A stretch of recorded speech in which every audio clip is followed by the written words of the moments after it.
Siren edtech চ্যানেলে আপনাদেরকে স্বাগত জানাই। এমএস ওয়ার্ড বাংলা টিউটোরিয়ালের তৃতীয় পর্বে আমরা আলোচনা করব ফন্ট গ্রুপের অবশিষ্ট অপশানগুলোকে নিয়ে, এবং বাকি আরও কয়েকটি অপশান আমরা এই পর্যায়ে দেখে নেব। তো যারা এখনও পর্যন্ত আমার এই চ্যানেলটি সাবস্ক্রাইব করেনি তারা অবশ্যই চ্যানেলটিকে সাবস্ক্রাইব করে নিন এবং পাশে থাকা বেল আইকনে ক্লিক করে নিন, যাতে পরবর্তী যে কোনো আপডেট আসলে আপনারা সাথে সাথে নোটিফিকেশান পেয়ে যান। আর এর আগের ভিডিওগুলো আপনারা যেমন দেখেছেন, এই ভিডিওগুলো আপনারা একইভাবে দেখবেন, কোনো জায়গায় স্কিপ করবেন না। এই পর্যায়ে আমরা ফন্ট গ্রুপের মধ্যে একটা গুরুত্বপূর্ণ অপশান দেখে নেব। তো ফরম্যাটিংয়ের অপশান, তার জন্য আমাকে কী করতে হবে, লেখাটাকে প্রথমে সিলেক্ট করতে হবে। এই সিলেকশনের পরে আমি কি করছি, দেখো লেখাটাকে ছোট করে নিলাম যাতে আপনাদের দেখতে সুবিধা হয়। এখন আমি লেখার স্টাইলটা একটু চেঞ্জ করে নিলাম। করার পরে এখান থেকে যে কোনো একটা অপশান চুজ করতে পারি, আমি যে অপশানটা কাজে লাগবে, যে কোনো অপশান আমি চাইলে এখান থেকে লেখার স্টাইল চেঞ্জ করতে পারি। এটা যেমন একটা স্টাইল হয়েছে, আবার আমি চাইলে অন্য স্টাইলও নিতে পারি এখান থেকে। তার জন্য সিলেকশানটা অবশ্যই করতে হবে, সিলেকশান ছাড়া হবে না। আমি সিলেক্ট করে নিলাম, করে নেওয়ার পরে এখানে গেলাম, গিয়ে কোনো অপশানটা করা যায়, একটা অপশান আমি দেখে নিচ্ছি। আচ্ছা, উপরেরটা সিলেকশন করলাম। এবার আমরা ওখান থেকে কালারটা চেঞ্জ করে নিলাম, কালার অপশান থেকে। তো যেখান থেকে আমরা লেখার স্টাইলটা চেঞ্জ করেছিলাম ওখানে দেখুন নিচের দিকে চারটে অপশান আছে। প্রথমে আছে আউটলাইন, এই যে লেখা আছে, লেখার আউটলাইন আমার চেঞ্জ করতে গেলে জুম করে দেখানোর চেষ্টা করছি, ওখান থেকে করব। ফার্স্টের অপশানটা বিভিন্ন কালার আছে, আমরা আউটলাইন কালার যে কোনো দিতে পারি। নেক্সট শ্যাডো আছে, শ্যাডো দিতে পারি। রিফ্লেকশান দিতে পারি, শ্যাডোর নিচে আছে রিফ্লেকশান, প্রতিফলন, ওটা ইউজ করতে পারি। আর গ্লো আছে, গ্লো মানে হচ্ছে এই লেখা যে আছে, লেখার পিছনে ব্যাকগ্রাউন্ডের কালার। ঠিক আছে, এই যে লেখা আছে এই লেখার ব্যাকগ্রাউন্ডের কালার আমরা দিতে পারবো, দেখতে খুব সুন্দর লাগে। তো কোনো জায়গায় এই এফেক্টগুলি যদি প্রয়োজন পড়ে আমরা দিতে পারি। আর আউটলাইনের হচ্ছে আমরা নো আউটলাইন করতে পারি, আউটলাইনের যে আছে ওটাকে মোটা করতে পারি, বিভিন্ন ফরম্যাটিং আউটলাইনের স্টাইল চেঞ্জ করতে পারি। তো অনেক কিছু অপশান আছে, তোমরা একে একে সব অপশানগুলো প্র্যাকটিস করবে, আমি এখান থেকে দেখিয়ে দিচ্ছি। তো এখন একটুখানি জুম করে নিই, তাহলে বুঝতে সুবিধা হবে। এই যে লেখাটা আছে, লেখাটার মধ্যে দেখো শ্যাডো দেওয়া হচ্ছে, আউটলাইন দিয়েছি, এবার শ্যাডো দেবো।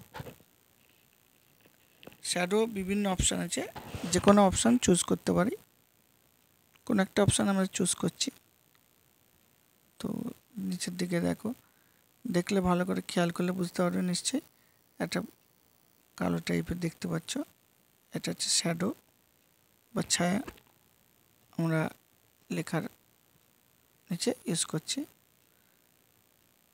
আচ্ছা, নেক্সট আমরা শ্যাডোর অন্য শ্যাডো দিতে পারি। দেখো সিলেক্ট করলে যে কোনো শ্যাডো তোমার যেটা ভালো লাগবে তুমি দেবে। অন্য একটা নিলাম। এখানে হচ্ছে রিফ্লেকশান, রিফ্লেকশানে বিভিন্ন আছে, প্রতিফলন, অর্থাৎ আমরা আয়নার সামনে দাঁড়ালে যে জিনিসটা হয়, ঠিক আছে, আমাদের ছবিটা উল্টো দেখতে পাই। সেম এই লেখার ক্ষেত্রেও আমরা যে ইউজ করলাম রিফ্লেকশান ইউজ করলাম। নেক্সট অপশান আমরা দেখাচ্ছি, দেখো এক লাইন সিলেক্ট করেছি যাতে বুঝতে সুবিধা হয়, গ্লো। এই দেখো লেখার ওপর দেখতে পাচ্ছ পিছনে একটা কালার আসছে, রেড, ব্লু, গ্রিন, বিভিন্ন কালার দিয়ে আমি দেখাচ্ছি তোমাদেরকে। তো এগুলো তোমরা চেঞ্জ করে করে দেখবে, খুব সুন্দর লাগবে লেখা। অনেক ক্ষেত্রে আমরা হেডিং বা হেডিংয়ের ক্ষেত্রে বিশেষ করে আমরা এই ফরম্যাটিংগুলো ইউজ করতে পারি, লেখাকে খুব সুন্দর এফেক্ট এরকম এখান থেকে দিতে পারি। তো তোমাদেরও ভালো লাগবে যখন তোমরা এই জিনিসগুলো শিখে যাবে, করতে পারবে, তোমাদেরও ভালো লাগবে। এখন আমরা দেখব, দেখো যে এফেক্টগুলো আমরা দিলাম লেখার মধ্যে, সেই এফেক্টগুলো কিভাবে, দেখো এটাকে একটু অ্যাডজাস্ট করে নিই। তো প্রথমে এটাকে সিলেক্ট করব, আমরা সিলেক্ট করে নিয়ে ওখান থেকে যেগুলো আমরা এফেক্ট দিলাম, শ্যাডো, রিফ্লেকশান, ওই অপশানগুলোকে আবার চেঞ্জ করে দেবো, আগের অবস্থায় নিয়ে আসবো। তার জন্য ওখানে গিয়ে দেখো আউটলাইনের যদি আমি গিয়ে শ্যাডো নো করে দিলাম, শ্যাডো চলে গেল, সেটা ওখান থেকে গিয়ে একদম উপরে অপশান। আমি এটা চেঞ্জ করছি না, করলে দেখো লেখাটা বোঝা যাবে না, কারণ ইয়েলো কালার আছে, হালকা কালার, আউটলাইন কালারটা দেওয়া আছে বলে লেখাটা বোঝা যাচ্ছে। যাই আমি রিফ্লেকশানটাও নো করে দিলাম, এখানে গ্লোটাও নো করে দিলাম, আগের অবস্থায় ফিরে আসলাম। এখন আমরা দুটো অপশান দেখে নেব। এখানে দেখো এটা আমরা কোন ক্লাসে তোমরা দেখবে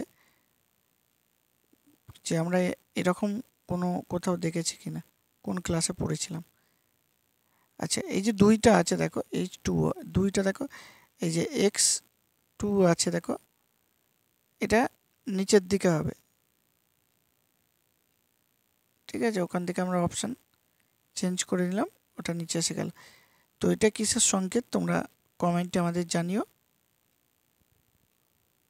এই দুটোকে আমরা সিলেক্ট করলাম, একসাথে সিলেক্ট করার জন্য আমরা একটাকে সিলেক্ট করে কন্ট্রোল প্রেস করে আর একটাকে সিলেক্ট করলাম, দুটো একসাথে সিলেক্ট করলাম।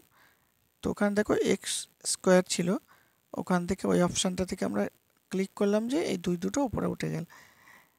তো এটাও আমাদের কোথায় আছে এবং এটা কিসের ফর্মুলা সেটা তোমরা কমেন্ট বক্সে অবশ্যই জানিও। আমরা ফন্ট গ্রুপের অপশানগুলো নিয়ে আলোচনা করেছি, এবার আমরা প্যারাগ্রাফ গ্রুপের যে অপশানগুলো আছে সেগুলো নিয়ে আলোচনা করব। প্যারাগ্রাফ গ্রুপের মধ্যে আছে বুলেট, নাম্বারিং, এইসব অপশানগুলো নিয়ে পরপর আমরা দেখব। তো যে কোনো কাজ করতে গেলে আমাদের কি করতে হবে, সবার আগে সিলেক্ট করতে হবে। এবার আমরা লেখাটাকে সিলেক্ট করলাম, সিলেক্ট করার পর লেখাটাকে একটু অ্যাডজাস্ট করে নিচ্ছি, এখান থেকে সাইজটা একটু অ্যাডজাস্ট করে নিলাম। অ্যাডজাস্ট করার পর আমরা বুলেট অপশানে গেলাম, এখান থেকে যে কোনো একটা বুলেট আমরা সিলেক্ট করতে পারি, যেটা ভালো লাগবে সেটা সিলেক্ট করব। তো আবার আমি চেঞ্জ করলাম, যে কোনো বুলেট আপনি চেঞ্জ করতেও পারেন, সিলেক্ট করতে পারেন, আপনাদের যেটা ভালো লাগবে সেটা আপনারা সিলেক্ট করবেন। তো এটা একটা নিলাম, দেখুন আমি চেঞ্জ করে করে দেখাচ্ছি আপনাদের। তো এটা নো করলে যেমন ছিল আগের মতো এসে যাবে। তো যেমন আমরা প্যারাগ্রাফের শুরুতে দিই, তো এখানে আমরা ডিফাইন নিউ বুলেট অপশানে গেলাম, যে নতুন কিছু দিয়েছে, এখান থেকে সিলেক্ট করার পর দেখুন আমরা নিচের দিকে যাচ্ছি, তো এখান থেকে অনেক অপশান আছে, ঠিক আছে, এগুলো আমরা অ্যাডজাস্ট করতে পারি। এখান থেকে কোনো একটা আমরা সিলেক্ট করছি, আমার কাছে যেটা ভালো লাগবে সেটা সিলেকশন করতে পারবেন আপনারা। তাই একটা সিলেক্ট করলাম, করে দেখাচ্ছে দেখুন প্রিভিউ, ওকে করলাম, ওই বুলেটটা এখানে এসে গেল, নিশ্চয়ই দেখতে পাচ্ছেন। তো এইভাবে আমরা বুলেট ইউজ করতে পারি, নো করে দিলাম, বুলেটটা চলে গেল। এবার আমরা নাম্বারিং দিচ্ছি, নাম্বারিং বিভিন্ন 1 2 3 4 করে হতে পারে, মানে আমরা যে নাম্বারিং ইউজ করি জুম করে দেখানোর চেষ্টা করছি। তারপরে বিভিন্ন স্টাইল আছে, রোমান 1 2 3 আছে, ABC আছে, বিভিন্ন আছে, তো যে নাম্বারিংটা আপনার লাগবে সেই নাম্বারিংটা আপনি এখান থেকে সিলেক্ট করতে পারবেন। তো এখানে দেখে নিন অনেকগুলো আছে, আমি একটু জুম করে দেখাচ্ছি যাতে বোঝার সুবিধা হয়। তো এখানে যেটা অ্যাডজাস্ট করবে সেই স্টাইলটা এসে যাবে। রোমান আসলো, এবিসি করলাম, এবিসি আসলো। তো যেটা অ্যাডজাস্ট করবেন সেটাই সিলেক্ট করবেন ওখান থেকে, সেটাই আসবে। আচ্ছা, এখন নো করে দিলাম। যেখানে আমরা সাব হেডিং দেখব, সাব হেডিং মানে মেন যে হেডিং থাকে তার আন্ডারে সাব হেডিং, এবং ওই সাব হেডিংয়ের আন্ডারেও সাব হেডিং আমরা করতে পারি। ঠিক আছে, মেন হেডিং, তার আন্ডারে সাব হেডিং, আর ওই সাব হেডিংয়ের আন্ডারে আবার সাব হেডিং। তো এই যে অপশানটা আমরা ঠিক নাম্বারিংয়ের পরের যে অপশান আছে ওই অপশান থেকে করতে পারবো। তো তার জন্যে বিভিন্ন স্টাইল আছে, এখানে শো হচ্ছে, জুম করে দেখানোর চেষ্টা করছি। তো নাম্বারিং দেওয়া হয়, বুলেট দেওয়া হয়, বিভিন্ন রকম হয়। তো সেক্ষেত্রে আমরা দেখুন একটু ভালোভাবে আমি দেখানোর চেষ্টা করছি। এটা নাম্বারের উপরে আছে, আমি রেড মার্ক দিয়ে দেখাচ্ছি। এটা এক ধরনের আছে, ঠিক আছে, 1.1 1.1.1 এইভাবে দেখাচ্ছে।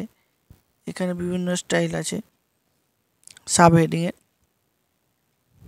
তো আমরা যে কোনো একটা সিলেক্ট করব। দেখুন 1 2 দেখাচ্ছে।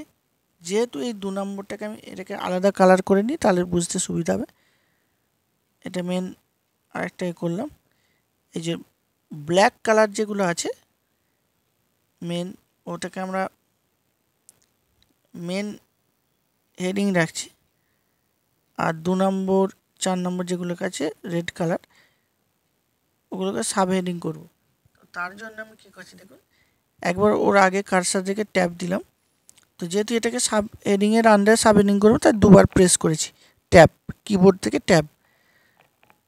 তো এখানেও দেখুন রেড কালারগুলোকে একবার ট্যাব ইউজ করেছি, যেগুলো ওর আগে কার্সার রেখে আমি করেছি। আর যেটাই গ্রিন কালার করছি আমি, এগুলোকে আমাকে ওর আগে কার্সার রেখে 2বার ট্যাব ইউজ করতে হবে। 2বার ট্যাব করলে তবে সাব হেডিংয়ের আন্ডারে সাব হেডিং হবে। বুঝে গেল? তাহলে 1 2 3 এগুলো মেন ব্ল্যাক কালারের main heading. A B sub heading করতে গেলে ওর আগে কার্সার রেখে একবার ট্যাব প্রেস করেছি এ আর বি এর আগে। আর যেগুলো এর আন্ডারে 1 আছে, বি এর আন্ডারে 1 2 3, ওগুলোকে ওর আগে কার্সার রেখে প্রত্যেকবার আমরা 2বার করে ট্যাব ইউজ করেছি। তো এই হলো আমাদের সাব হেডিং। আশা করি আপনারা সাব হেডিংটা পুরো বুঝতে পেরেছেন। তো এখান থেকেও নো করলে সাব হেডিং চলে যাবে। এখন আমরা আরও কিছু অপশান দেখে নেব। তো তার জন্য দেখুন ওই লেখাটা উপরেরটা হেডিংটাকে আমি সিলেক্ট করলাম। এটা দেখুন বাঁদিক, মিডিল, ডান দিক, এই 3টে অপশান আছে। এই লেখাটাকে বাঁদিকে যে এটা মিডিল রাখলাম, এটা বাঁদিক হবে অ্যালাইনমেন্ট। ঠিক আছে, ওটা কোথায় রাখতে চাইছি, এটা মিডিলে রাখলে ভালো লাগবে তাই আমি মিডিল রাখলাম। তো ওখানে 3টে অপশান আছে, একটা বাঁদিক, একটা মিডিল, একটা ডান দিক। লেখাটা দেখুন বাঁ দিকটা সমান আছে কিন্তু ডান দিকটা সমান নেই। এই দুদিকে লেখাটা সমান করলে দেখতে ভালো লাগবে। তাই দেখুন এই 3টে অপশানের পর আমরা লাস্টে একটা অপশান আছে ওটাই ক্লিক করলাম। ক্লিক করলে দেখুন দুদিকেই সমান হয়ে গেল লেখাটা। নিশ্চয়ই দেখতে পেয়েছেন কোন অপশানটায়। আচ্ছা, ওর পরে একটা অপশান, এটা হচ্ছে এই যে লাইনের মাঝের গ্যাপ, গ্যাপ কমানোর জন্য। ওর পরে আমি নিচের দিকের যে অপশানটা দেখাচ্ছি আপনাদেরকে, ওটা করলে কি হচ্ছে আপনার লেখাটা রিমুভ, অর্থাৎ দুটো প্যারাগ্রাফের মাঝের যে গ্যাপ, আর কোনো গ্যাপ দেখতে পাচ্ছেন না, প্যারাগ্রাফ আছে বলে বোঝা যাচ্ছে না। তাহলে প্যারাগ্রাফের মাঝের গ্যাপ, এই যে দুটো প্যারাগ্রাফের মাঝে একটা গ্যাপ রয়েছে আমরা এখন দেখতে পাচ্ছি, ওটাই ক্লিক করলে আর গ্যাপটা দেখতে পাবো না, রিমুভ করে দিলে। লাস্টের একদম অপশান রিমুভ, দেখুন ক্লিক করলে আর থাকবে না, ওর উপরে নিয়ে গেলে আপনার প্রিভিউ দেখতে পাচ্ছেন, ক্লিক করলাম আর গ্যাপ নেই। ওকে, তো আমরা এখান থেকে দেখুন একটা জিনিস দেখছি, এটাকে বলা হচ্ছে শেডিং। শেডিং মানে কি, আর এখান থেকে আমি সেম কালার দিচ্ছি, যদিও অনেকটা সেম লাগছে কিন্তু এটা একটুখানি দেখুন, যেহেতু লাইনের আমি লাইন একটু অ্যাডজাস্ট করছি, আমরা দেখুন এই বাড়িয়ে দিলাম লাইনের গ্যাপ। তো এটা হচ্ছে উপরেরটাকে বলা হয় শেডিং, এটা নিচে কালার হয়, ওপরে লেখা হয়। আর এর নিচে যেটা দিয়েছি দেখেন, ওটা ফন্ট গ্রুপে ওই অপশানটা আছে, ওই অপশানটাকে বলা হচ্ছে লাইন ওয়াইজ হয়, ওটাকে বলা হচ্ছে হাইলাইট। ধন্যবাদ, আজ এই পর্যন্তই, কথা হবে নেক্সট ভিডিওতে। আমরা পরবর্তী ভিডিওতে হোম ট্যাবের অবশিষ্ট যে অংশগুলো নিয়ে আলোচনা করব।